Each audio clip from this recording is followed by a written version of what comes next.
So, ito pala guys, nagta-travel kami from Makkah to Riyadh. So, ito pala gabi, tapos kung makikita niyo maraming police, hindi ko na mabilang ilang checkpoint yung dinaanan namin. So, nakakapagod mag-drive, kaya sabi ko sa kasama ko, ikaw naman ang mag-drive, kaya namimidyo ako sa daan while siya ang nag-drive.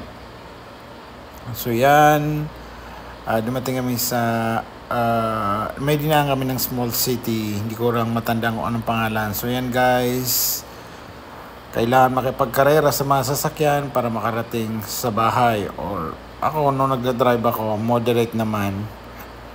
So ayan, inabot ka. Actually yung travel namin nasa 14 or 12 hours if I'm not mistaken, 12. So inabot kami siguro ng mga 15, or kung 12 hours inabot kami ng mga 15 dahil pahinto-hinto kami sa mga gasoline station ng papahinga. So hanggang dito lang guys.